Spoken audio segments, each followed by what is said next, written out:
2015 চনৰ মহামানৱ উচ্চতম ন্যায়ালয়ৰ এক নিৰ্দেশৰ ভিত্তিত অসম চৰকাৰে সেই সময়ত এই বুলবুলি চৰাইৰ যি খেল হয় এই খেল বন্ধ ৰাখিছিলে আৰু হাজোবাসীও আইনৰ প্ৰতি সন্মান জনাই এই খেল অনুষ্ঠিত কৰাৰ পৰা বিৰত আছিলে।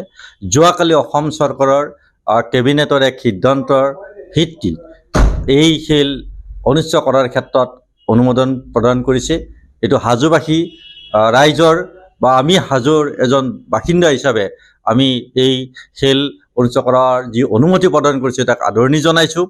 আৰু এই বুলবুলি চৰাইৰ এই খেলখন হাজো অঞ্চলৰ জনসাধাৰণৰ কাৰণে এটা স্বাভিমান, এটা আৱেগ, এটা অনুভূতি আৰু এইটো প্ৰায় 600 বছৰৰ পৰা এই খেল অনুষ্ঠিত কৰি অহা এটা পৰম্পৰাগত এটা আধ্যাত্মিক খেল। আৰু এই খেল এই বছৰ অনুষ্ঠিত হোৱাৰ ক্ষেত্ৰত অসম চৰকাৰে যি অনুমতি প্ৰদান কৰিছে, আজি হাজো অঞ্চলৰ প্ৰতিজন মানুহে উৎফুল্লিত হৈছে, কাৰণ এইবাৰ দুগুণ উৎসাহেৰে এই খেল অনুষ্ঠিত হ'ব আৰু তাৰ কাৰণে ইতিমধ্যে প্ৰস্তুতি আৰম্ভ হৈছে।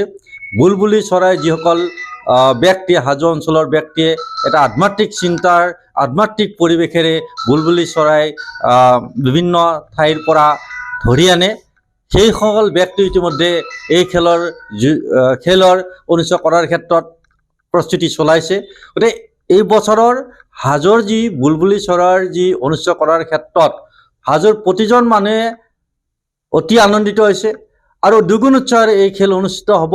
অহা মাঘৰ সংক্ৰান্তিৰ দিনত যি অনুষ্ঠিত হোৱা এই বুলবুলি চৰাইৰ যুঁজৰ সকলো ভক্তৰ লগতে বিভিন্ন দেশ বিদেশৰ যি পৰ্যটক আহিব, সকলোৱে এই খেল উপভোগ কৰিব পাৰিব আৰু সকলো ৰাইজৰ সহায় সহযোগ আমি কামনা কৰিছোঁ।